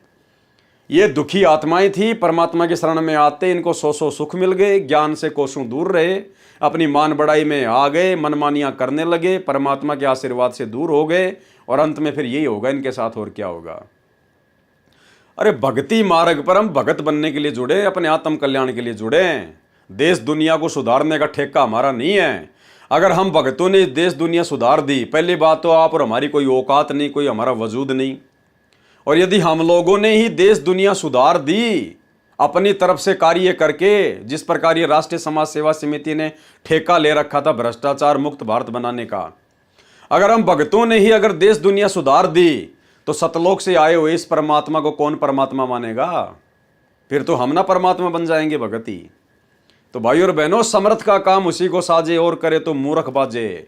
अचिंत ने जो गलती की थी सृष्टि रचना के समय, उससे भी बड़ी गलतियां यहां सतलोक आश्रम मैनेजमेंट हरियाणा ने की हैं, कर चुके हैं। अब सोचिए इनको क्या खामियाजा भुगतना पड़ेगा, क्या परिणाम भोगने पड़ेंगे इन लोगों को आने वाले समय में। उसका मानसिक संतुलन बिगड़ गया, अनबोल हो गया, रस्सा उठाकर गले में डालकर पंखे पर लटक कर आत्महत्या का प्रयास करने लगा। उसका इलाज PGIMS रोहतक कराया जाने लगा। यानी वो इतना डिस्टर्ब हो गया, इतना पागल हो गया कि रोहतक की PGIMS हॉस्पिटल में उसको एडमिट करवाया गया और उसका इलाज चल रहा है। ऐसे पागल व्यक्ति से ये लाखों की संगत धनाना आश्रम में जाकर और शार शब्द ले रही है। यानी उस पागल ने सबको पागल बना दिया। भ्रष्ट जज राजीव भल्ला को इसमें भी संतोष नहीं हुआ। हमारे निजी जीवन में भी भ्रष्ट जज दखलंदाजी करने लगे। हाई कोर्ट के जज राजीव भल्ला को बताया गया कि बसंत दास मानसिक तौर से बीमार है, इसका इलाज PGIMS में कराया जा रहा है। जब PGIMS रोहतक में कोई स्वास्थ्य लाभ बसंत दास जी को नहीं हुआ, तब उसको दिल्ली के अच्छे अस्पताल institute of human behaviour and allied science IHBAS में दाखिल कराया गया। यानी वो सारनामी भगत बसंत दास इतना मानसिक डिस्टर्ब हो गया, इतना पागल हो गया कि रोहतक के PGIMS में भी उसका इलाज ढंग से नहीं हो पाया। फिर उसको दिल्ली लेके गए। अरे दुनिया जब हर कहीं से दुखी हो जाती है, परेशान हो जाती है, डॉक्टर फेल हो जाते हैं, बड़े बड़े हॉस्पिटल फेल हो जाते हैं, वो तो सतगुरु रामपाल जी भगवान की शरण में आ रहे हैं और आते ही स्वस्थ हो रहे हैं। और ये अच्छे खासे भगत सारनामी ये पागल हो रहे हैं और इनका हॉस्पिटलों में इलाज नहीं हो रहा और ये आगे से आगे हॉस्पिटलों में भागे जा रहे हैं। सतगुरु के पास कोई नहीं आ रहा। ये ड्रामेबाजी देख लो भाई और बहनों, अब ड्रामेबाजी बिल्कुल परमात्मा के ज्ञान और विधान के विपरीत सारे कुक्रम। अरे दुनिया तो PGIMS अपोलो से दुखी होके, जहां डॉक्टरों ने हाथ खड़े कर दिए, वो फिर संत रामपाल जी के शरण में आके स्वस्थ हो रहे हैं। और यहाँ ये बसंत सैनी जो 20 साल से संत रामपाल जी की संगति कर रहा है, सारनामी भगत है, आश्रम में उनके पास में रहा करता था, मैनेजमेंट का मुख्य आदमी है, और ये पागल हो रहा है। तो भाई और बहनों, पागल होगा नहीं तो क्या होगा। अरे जो बाहर वाले हैं उनको तो गुरुजी के बारे में कुछ पता नहीं था, इसलिए वो तो आते भक्ति पे लग गए और वो तो स्वस्थ हो गए।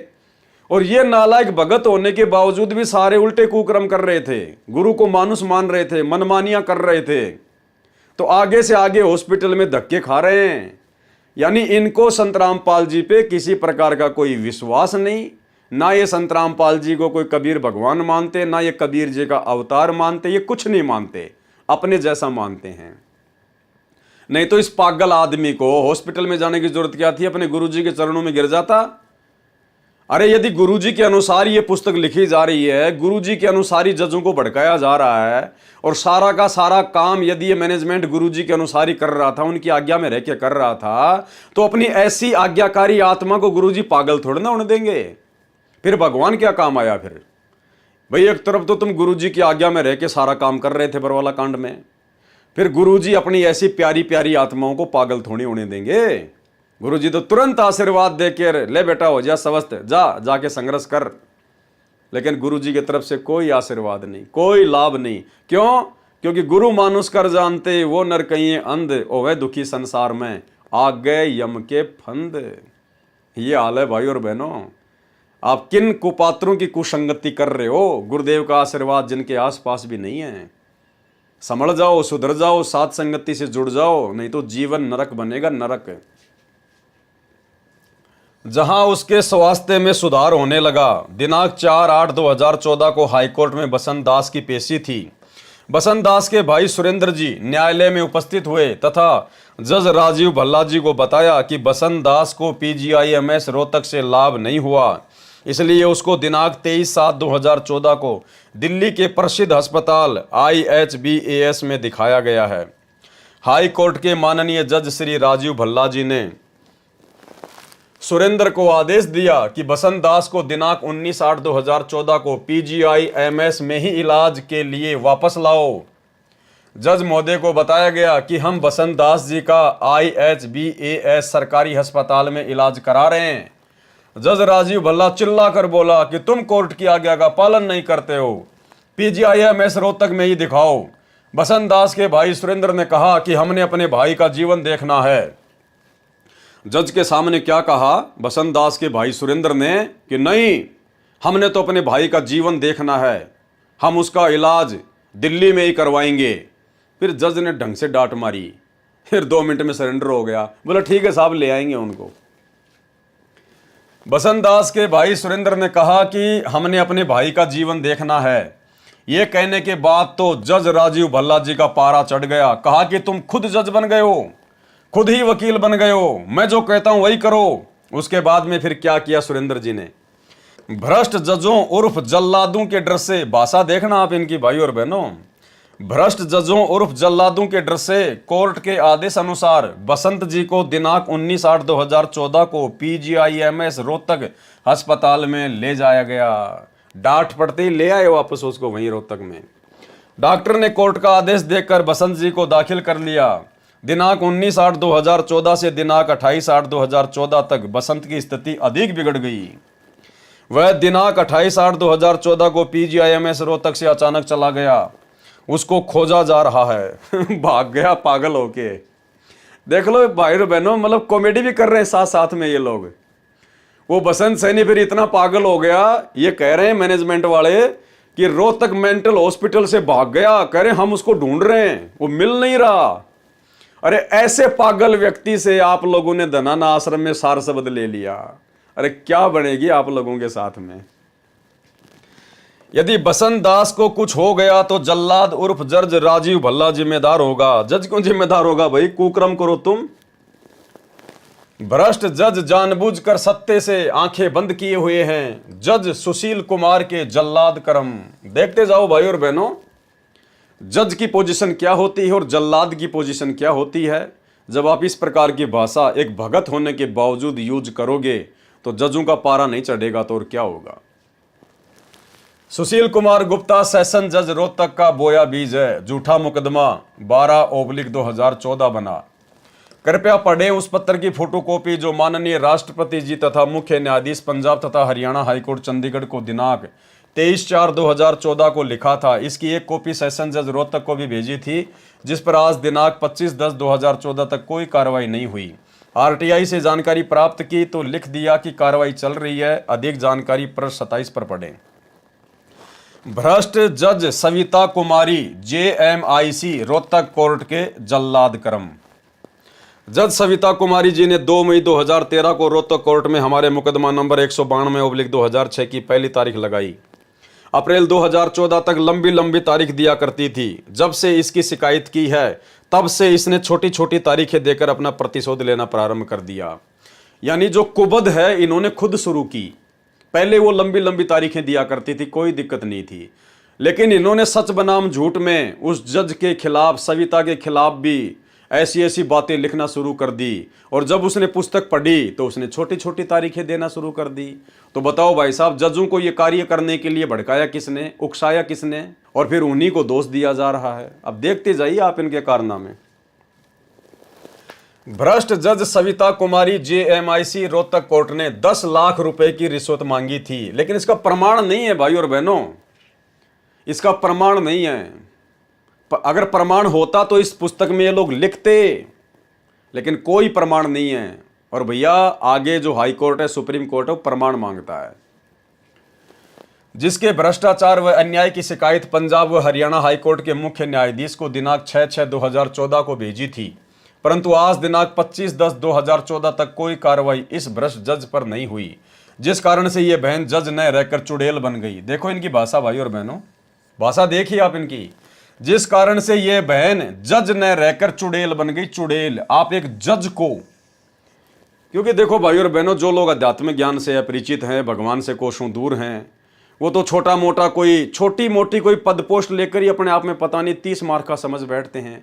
और ये तो एक जज है, और उस जज के प्रति जब आप इस प्रकार के शब्द यूज करोगे, चुड़ैल, जो कि आम समाज में कोई औरत किसी दूसरी औरत से इन शब्दों को सुनकर उसके बाल नोचने लग जाए, और आप तो एक जज के खिलाफ, एक बहन के खिलाफ इस प्रकार की बातें यूज कर रहे हो, चुड़ैल।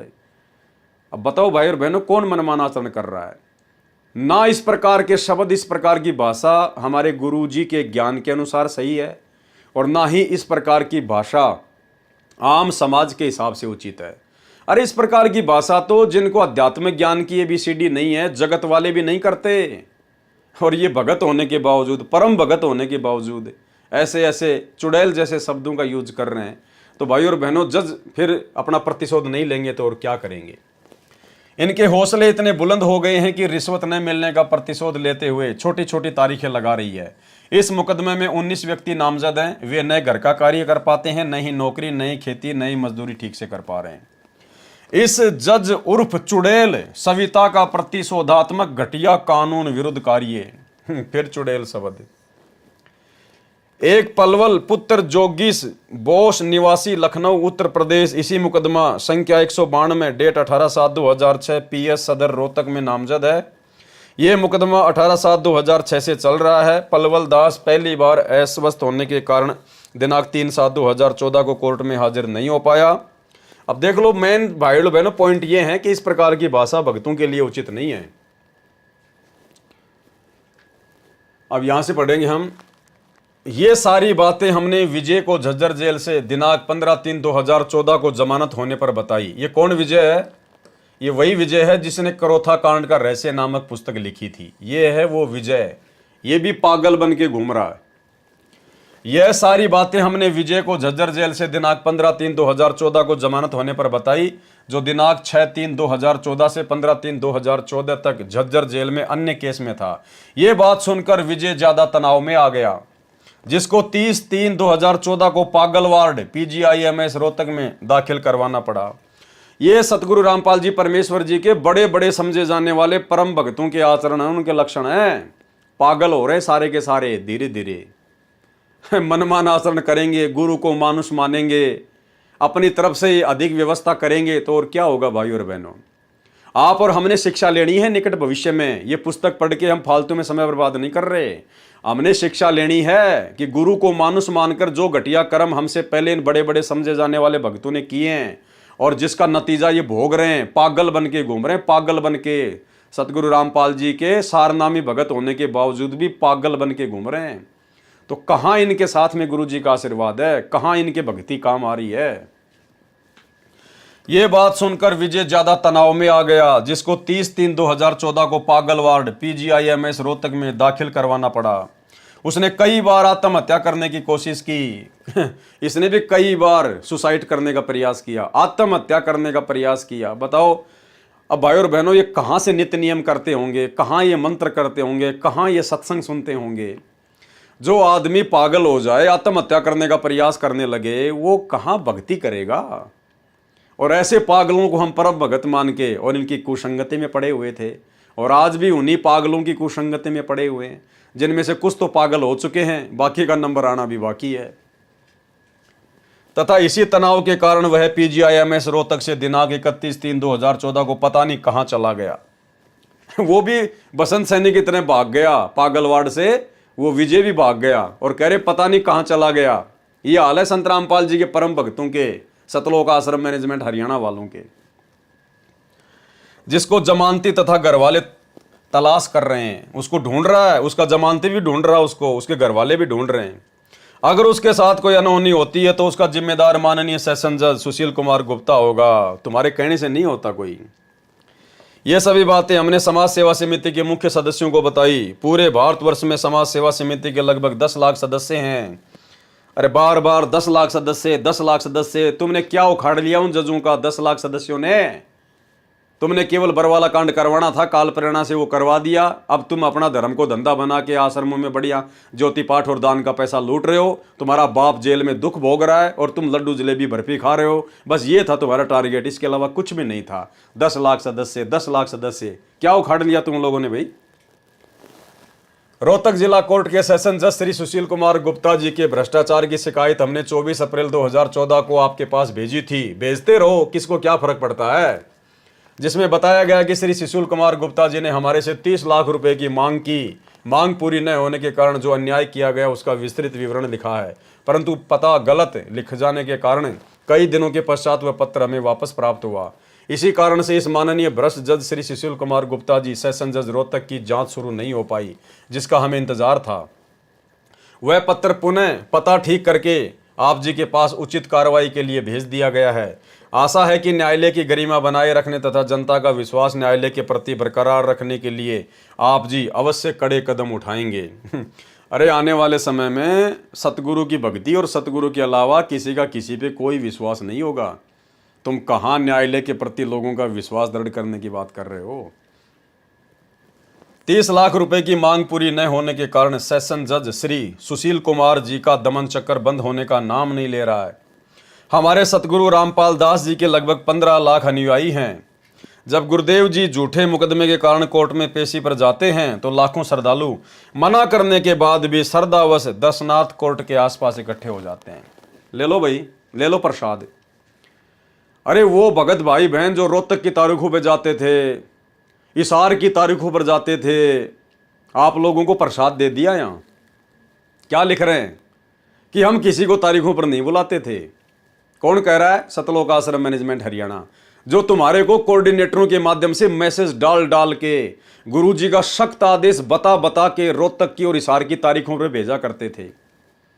गुरुदेव के जेल जाने के बाद में तुम लोगों को हिसार की और रोहतक की तारीखों पर भेजा करते थे कि तारीखों पर नहीं जाओगे तो नाम खंड हो जाएगा, आश्रम में एंट्री नहीं देंगे, और नाम शुद्ध करवाना है तो 4 तारीखों पर जाना पड़ेगा।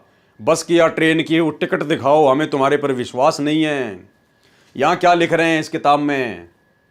ऐसे मारता है ये काल, ऐसे मारता है। क्या लिख रहे हैं? जब गुरुदेव जी झूठे मुकदमे के कारण कोर्ट में पेशी पर जाते हैं तो लाखों श्रद्धालु मना करने के पश्चात भी श्रद्धावश दर्शनार्थ कोर्ट के आसपास इकट्ठे हो जाते हैं। संगत का जूता और संगत का सिर संगत पे ठोक दिया कि हम किसी को नहीं बुलाते। वो भगत तो अपनी श्रद्धा से, अपनी मर्जी से ही कोर्ट के आसपास इकट्ठे हो जाते हैं, जबकि सबको पता है कि बेचारे भक्तों को मैसेज डाल डाल के कोऑर्डिनेटर लोग दबाव डाल डाल के हिसार की तारीखों पर भेजा करते थे। और यहाँ क्या लिख रहे हैं? हम नहीं बुलाते, वो तो अपने आप ही आ रहे हैं। ऐसे मारता है ये काल, ये है मनमानिया।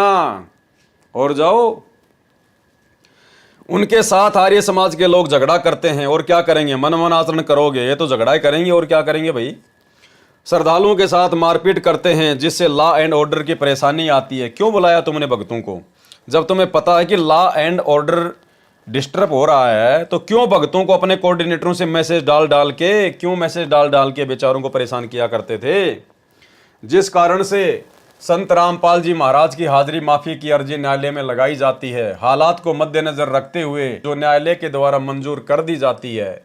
जब भी संत रामपाल जी महाराज की पेशी होती है उसी दौरान आर्य समाज के व्यक्तियों द्वारा पुलिस की मौजूदगी में दूर दराज से आए हुए उनके अनुयायियों की पिटाई की जाती है। पिटाई होगी और क्या होगा भाई? जब मनमानियां करोगे, गुरु के आदेश की अवहेलना करोगे, जब आपके गुरुजी ने कह दिया इस पुस्तक में पहले कि मैं किसी को नहीं बुलाता, ये सब राष्ट्रीय समाज सेवा समिति के लोग हैं, मेरा इनसे कोई लेना देना नहीं है, और जब तुम लोग जबरदस्ती जाओगे अपने गुरुजी की आज्ञा के विरुद्ध तो सिर पर डंडे पड़ेंगे और क्या होगा? ये पड़ रहे देखो डंडे, ये फोटो में खींची हुई है, ये सिर फूटे हुए हैं। अच्छा, डंडा खाए संगत, बेचारी माता बहनें, बच्चे, बुजुर्ग, ये सतलोक आश्रम मैनेजमेंट हरियाणा वाले संगत को आगे करके पीछे निकल लेते थे। डंडे खाई संगत, और 1:30-2 बजे के आसपास एक मैसेज डालते थे कि आज की तारीख पूरी हो चुकी है, गुरुजी का आदेश है, सब अपने अपने घर चले जाओ। ये था इनका ड्रामा भाई और बहनों, काल प्रेरणा से। कृपया देखें पुलिस की मौजूदगी में अनुयायियों के साथ मारपीट की फोटो, जागरण सिटी 16 जून 2007। दिखाते रहो, किसको क्या फर्क पड़ता है भैया, दिखाते रहो। हरी भूमि, रोहतक, मंगलवार 1 अगस्त 2006। रामपाल के अनुयायी को धुना। ये तो करौथा कांड के समय की बातें हैं। सत्संग के वे वचन मेरे आर पार निकल गए। अब ये लास्ट पेज है भाई और बहनों इस पुस्तक का। संत जी ने बताया कि एक राज्यपाल के पास 2 राज्यों का पदभार था, रिटायरमेंट के निकट था, इसलिए हेलीकॉप्टर में 3 करोड़ रुपए 100 के नोट लेकर पहाड़ी क्षेत्र में प्लाट खरीदने परिवार सहित जा रहा था। दुर्घटना में सहपरिवार मारा गया। पहाड़ों में नोट उड़ते फिर रहे थे। गवर्नर के सरकारी निवास में 40 करोड़ रुपया भी अवैध मिला। उस अनजान व्यक्ति ने परमात्मा के विधान को न जानने के कारण आजीवन विष खाया। उसी विष ने उसका सर्वनाश कर दिया। अभी उस जीव का सिलसिला समाप्त नहीं हुआ, आगे क्या होगा? जिस जिससे रिश्वत ली थी उसके एक एक पैसे को चुकाना पड़ेगा, किसी का गधा बनकर ऋण उतारेगा, किसी की भैंस बनकर। सत्संग में बताया गया कि इसलिए परमात्मा के विधान को समझकर बुराई से बचें। तुमने उस दरगाह का महल नहीं देखा, धर्मराज के तिल तिल का लेखा। विशेष राजनेता, जज तथा प्रशासनिक अधिकारी ये भी अपने भाई बहन हैं, हमारे शत्रु नहीं हैं, परंतु अज्ञानतावश रिश्वत का विष खाकर पाप के भागी बन रहे हैं। इनको इससे बचाना हमारा उद्देश्य है। जब विष रिश्वत के दुष्परिणाम का ज्ञान होगा तब जैसे किरका जहर का रंग होरी हो, कहो कौन तिस खावे राम रंग होरी हो। भावार्थ है कि जिसको विष के दुष्परिणाम का ज्ञान हो जाएगा तथा विष पॉइजन का एक कण भी यदि कहीं गिरा पड़ा होगा, उसको भी कोई नहीं खा सकता। इसी प्रकार ये रिश्वत रूपी विष का ज्ञान होने के पश्चात कोई ये गलती नहीं करेगा। एक जज का इकलौता पुत्र था, वही दुर्घटना में मारा गया। अज्ञानतावश वह फिर भी बाज नहीं आ रहा। परमात्मा के विधान को जानकर ही ये बुराई छूटेगी। इसके साथ जीव का स्वभाव है कि उसे दंड का खौफ भी अनिवार्य है, इसलिए कड़े कानून बनाने की आवश्यकता है। भैया, सरकारों ने ना जाने कितने कितने कड़े कानून बना दिए। अरे जो अरब कंट्री है, कुवैत है, दोहा है, कतर है, सऊदी अरब है, वहाँ से बड़े कानून तो पूरी दुनिया में कहीं नहीं है। अगर कोई बलात्कार करता है तो सरेआम उसको फांसी दी जाती है, उसका सर कलम कर दिया जाता है। वहाँ भी बलात्कार नहीं रुक रहे, कड़े कानूनों से नहीं रुक सकते मेरे भाई। अरे जीव के ऊपर तीनों गुणों का प्रभाव बताया परमात्मा ने। जब तुम्हारे शंकर भगवान काम वासना को नहीं रोक पाए, उनका तो कितना बड़ा कानून होगा। जब वो अपने आप को नहीं रोक पाए और मोहिनी के साथ में कुकर्म कर डाला, तो आम जीवों की क्या औकात है कि ये रजोगुण से प्रभावित होकर इस प्रकार के काम करने से बच जाएं। मान लीजिए कोई रजोगुण से बुरी तरह से प्रभावित है और उसने ठान लिया कि मुझे ये कुकर्म करना है, उसको उस समय वो कड़े कानून दिखाई नहीं देते, वो पुलिस, वो कोर्ट, वो जेल, मार पिटाई दिखाई नहीं देती, कुछ नहीं दिखाई देता। जब भगवान शंकर के ऊपर कामदेव का प्रभाव हुआ तो उस समय वो अपनी पत्नी को भी भूल गया, अपनी इज्जत को भी भूल गया, अपनी पोजीशन को भी भूल गया और मोहिनी के पीछे पीछे चल दिया काम वासना के वश होकर, और आगे चलकर बदनीयत से उसका हाथ पकड़ लिया। और श्री सुख सागर में साफ साफ लिखा हुआ है कि बाद में उसका वीर्य पतन हो गया। अब बताइए फिर यहाँ का 2 कौड़ी का जीव कैसे कड़े कड़े कानूनों से सावधान हो सकता है। ये तो परमात्मा के कानून से जीव सावधान होगा।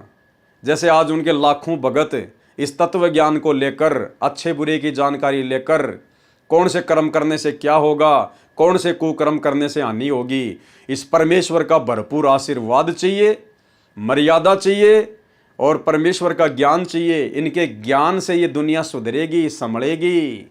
ये तीनों गुणों का प्रभाव कम होगा, जिससे जीव आने वाले समय में गलतियां करने से बचेगा। सरकारें ना जाने कितने कड़े कड़े कानून बना के परेशान हो चुकी है, फिर भी देश में आए दिन ये क्राइम, ये बलात्कार, चोरी, डकैतियाँ, भ्रष्टाचार, ये सारी बुराइयां बढ़ती क्यों जा रही है। भैया ये सरकारों की बस की बात नहीं है। राष्ट्रीय समाज सेवा समिति वालों, ये तो भगवान धरती पर आया इसलिए है कि अब ये सरकारों की बस की बात नहीं रही। थोड़े बहुत दिनों में 2028 से पहले पहले ये आपकी सरकारें हाथ खड़ी कर करके भागेंगी। जैसे बांग्लादेश के प्रधानमंत्री भाग के हिंदुस्तान में आ गई, अफगानिस्तान का राष्ट्रपति हामिद करजई भाग के कहीं और चला गया। ऐसे ही आने वाले समय में युग परिवर्तन का समय 2028, ये बड़े बड़े देशों के बड़े बड़े राजनेता जिनकी आज तूती बोलती है, ये हाथ खड़े कर करके ये अपनी जान बचाते फिरेंगे। इस काल के कानून से काल का सिस्टम नहीं सुधरता। ये परमेश्वर इस कलयुग में थोड़े समय के लिए सतयुग जैसा माहौल बनाएगा अपना संविधान लागू करके। जो संविधान आप और हम सभी के ऊपर लागू हो चुका है, ये परमात्मा के भक्ति नियम, परमात्मा का ज्ञान, और खाली ज्ञान से और भक्ति से भी कुछ नहीं होता। जब तक सतगुरु अपना आशीर्वाद ना बख्शे, जब तक सतगुरु अपनी तरफ से जीव को राहत ना दे, तब तक ये ज्ञानवान भी कुछ काम नहीं आता। ज्ञान तो देवताओं के राजा इंद्र को बहुत था, देवताओं की सभा में ज्ञान दिया करता था। दूसरे की माँ बहन को अपनी माँ बहन की दृष्टि से देखना चाहिए। जो व्यक्ति दूसरी स्त्री के साथ में ऐसा कर्म करता है उसको नरक भोगना पड़ता है। और फिर अपने ही गुरु की पत्नी अहिल्या के साथ में जाके मुंह काला करके आ गया। ज्ञान तो ब्रह्मा जी भी अपनी सभा में देवताओं को बैठा कर दिया करते थे। और जब उसकी खुद की बेटी सज धज के जो युवा थी जब सभा में आई तो काम वासना के अंदर इतना गिर गया, पीछे से जाकर बुरी नीयत से अपनी बेटी की बांध भर ली।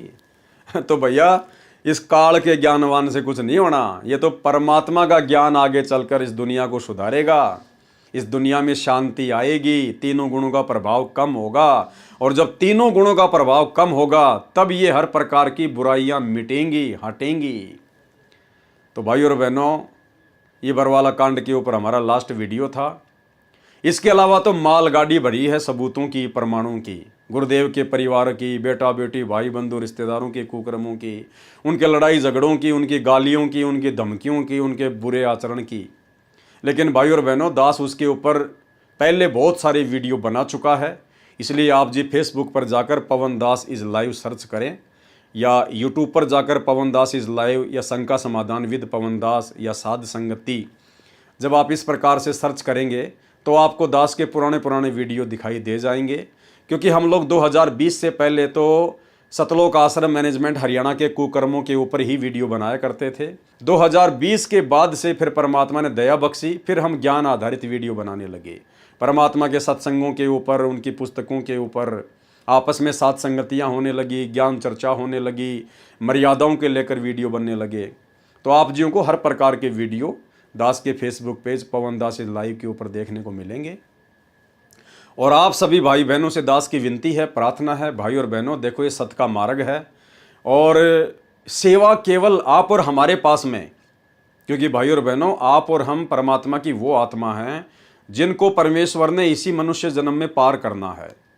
तो आने वाले समय में जब धरती पर सतगुरु रामपाल जी भगवान का साम्राज्य होगा, उनका राज होगा, तो भाई और बहनों हमें वो सेवा नहीं मिलेगी कि भाई वो वहाँ का देश संभालेगा, वो वहाँ का राज्य करेगा, वो ये व्यवस्था करेगा। नहीं, आप और हमें तो परमात्मा ने जो सेवा देनी है ये वर्तमान में दे रहे हैं। यही सबसे बड़ी सेवा है आप और हमारे लिए, कि हम अपने भटके हुए भगत भाई बहनों को समझाएं, वीडियो बना के, या जैसे दास वीडियो बना रहा है आप उनको शेयर करें। और आप जी अपने अपने यूट्यूब चैनल खोलें, बहुत आसान है, किसी से सीख लीजिए, आड़ोसी से, पड़ोसी से, किसी दुकान वाले से रिक्वेस्ट कीजिए, प्रार्थना कीजिए। सेवा के लिए तो हम प्रार्थना कर सकते हैं। आप यूट्यूब चैनल बनाना सीखिए, कैसे वीडियो डाउनलोड होती है, कैसे अपलोड होती है। आप ज़्यादा से ज़्यादा यूट्यूब चैनल बनाकर और ज़्यादा से ज़्यादा वीडियो शेयर करें। यही सेवा है, आगे आप और हमें सेवा नहीं मिलने वाली। आप और हमसे जो सेवा भगवान ने लेनी थी वो ले ली। जब तक गुरुजी नहीं आते हैं तब तक हम लोग सेवा ही तो कर रहे हैं परमात्मा की। ये भाई बहनों को समझा रहे हैं, भटकी हुई आत्माओं को समझा रहे हैं, जो काल के मुंह में जा रहे हैं सतलोक आश्रमों की कुसंगति करके। हम रात दिन वीडियो बना रहे हैं, साथ संगतियाँ कर रहे हैं, लाइव आ रहे हैं, ये सेवा ही तो है। तो आप और हमें आने वाले समय में फिर परमात्मा अन्य सेवाओं में नहीं फंसाएंगे, क्योंकि हमें तो भक्ति करनी है भाई और बहनों, यहाँ से पार होना है। हमने तो हाथ जोड़ लेने भगवान से कि परमात्मा दया बख्शो मेरे मालिक, इसी जन्म में यहाँ से निकालो। और जिसको इसी जन्म में परमात्मा ने निकालना होगा उसको परमात्मा देश दुनिया की सेवा में नहीं फंसाएगा। और ना हमारी इच्छा होनी चाहिए कि परमात्मा हमें कोई ऐसी सेवा दें। भाई और बहनों, भक्ति नहीं कर पाएंगे। मोक्ष सेवाओं से नहीं मिलेगा, मोक्ष बड़ा नाम होने से नहीं मिलेगा, मोक्ष किसी देश का राजा बन जाने से नहीं मिलेगा। मोक्ष मिलेगा मर्यादा में रहकर आजीवन श्रद्धा और भाव के साथ भक्ति करने से। और मोक्ष नहीं मिला तो चाहे तुम कितने राजा रह लो, फिर फायदा क्या फिर उसका? फिर इतना समय बर्बाद करने का भक्ति मार्ग पर फायदा क्या? तो आप और हमारी तो ये जरा भी इच्छा नहीं होनी चाहिए कि परमात्मा हमें इस प्रकार की सेवा दें, बल्कि मन में ये होना चाहिए कि परमात्मा दास को तो बस भक्ति के लिए फ्री छोड़ देना मेरे मालिक, और कुछ नहीं। जिसके भाग्य में होगी वो करेगा, हमने इस प्रपंच में नहीं फंसना है। तो भाई और बहनों, आप लोग ज़्यादा से ज़्यादा यूट्यूब चैनल बनाओ और ज़्यादा से ज़्यादा ये साथ संगति के वीडियो अपलोड करके और भाई बहनों तक पहुँचाओ। जो जो आपके संपर्क में हैं, फेसबुक पर डालो, यूट्यूब पर शेयर करो, व्हाट्सएप के ग्रुपों में शेयर करो, ताकि सभी भाई बहनों तक ये जानकारी पहुँचे और अपनी मर्यादा तोड़ने से बचें। और जिस प्रकार से सतगुरु रामपाल जी परमेश्वर जी ने अपने सत्सेवक बच्चों को वर्तमान में ज्ञान को आधार बनाकर, घर को आश्रम बनाकर और गुरु को ही परमात्मा बनाकर भक्ति पर लगा रखा है, यही आगे गुरुदेव भगवान के सतलोक जाने के बाद इसी प्रकार से पूरी दुनिया में भक्ति होगी। तो आप और हमारा सौभाग्य जो परमात्मा ने हमें उस प्रक्रिया में पहले से ही लगा रखा है। आज हमें अपने गुरुदेव के अलावा, उनके ज्ञान के अलावा, उनकी मर्यादाओं के अलावा किसी चीज़ की आवश्यकता नहीं है। तो जब किसी चीज़ की आवश्यकता होगी नहीं, सब कुछ गुरुदेव ने दे रखा है, खाली थोड़े से दिमाग की आवश्यकता है, फिर हमें क्यों किसी के चक्कर में पड़ना, क्यों किसी की कुसंगति में पड़ना, क्यों किसी के दबाव में आना, क्यों किसी के मनमाने आचरण का शिकार होना। तो भाई और बहनों, आप और हमारा परम सौभाग्य, जिस रास्ते पर ये संगत और ये दुनिया आने वाले समय में आएगी, उस रास्ते पर गुरुदेव भगवान ने हमें पिछले 8 वर्षों से लगा रखा है। तो गुरुदेव भगवान हमसे कितना प्रेम करते हैं, आप और हमारी कितनी फिक्र है गुरुदेव भगवान को। सोचिए, हम आत्माओं में और शतलोक आश्रमों से जुड़ी हुई आत्माओं में कितना अंतर है, कितना डिफरेंट है। तो ये रजा गुरुदेव भगवान की आप और हमारे ऊपर इसी प्रकार से बनी रहे, यही हम एकमात्र कामना करेंगे और भक्ति दान ही परमात्मा से मांगेंगे कि परमात्मा इस भक्ति में हमारे भाव बने रहें। हे परमेश्वर, हम मर्यादा में रहें, आपकी लक्ष्मण रेखा से 1 इंच भी इधर उधर ना हो। परमेश्वर, आप जी इतनी हम नीचों के ऊपर दया बनाए रखना। तो भाई और बहनों, जैसा भी दास को सतगुरु रामपाल जी भगवान ने प्रेरणा की और जितना भी दास आपको अपनी सेवा समझते हुए समझा पाया है, उतना दास ने अपनी तरफ से पूरा प्रयास किया है। बाकी दास भी 2 कोड़ी का जीव है, जितना परमात्मा दिमाग में डालेंगे दास उतना ही भोग सकता है, उतना ही आपको बता सकता है। इससे ज़्यादा एक शब्द एक्स्ट्रा बोलने की मेरी औकात नहीं है। फिर भी यदि मेरे किसी शब्द से आप लोगों को कोई दिल पे चोट पहुंची हो, तो मैं आप लोगों से भी करबद्ध क्षमा प्रार्थी हूँ। और गुरुदेव भगवान से तो 24 घंटे अरदास करते ही रहते हैं। और आने वाले समय में अब जैसे भी परमात्मा किसी और पुस्तक के ऊपर वीडियो बनाने की प्रेरणा करेंगे, तो दास आप जियों को लाइव आकर सूचित करेगा और फिर आगे भगवान सेवा देंगे तो आपकी सेवा में दास हाजिर होगा। तो सतगुरु रामपाल जी भगवान से आशीर्वाद प्राप्त करते हैं, इजाज़त लेते हैं। इसी प्रकार से परमात्मा हमें भक्ति मार्ग पर लगाए रखे। बंदी छोड़ सतगुरु रामपाल जी भगवान की जय हो।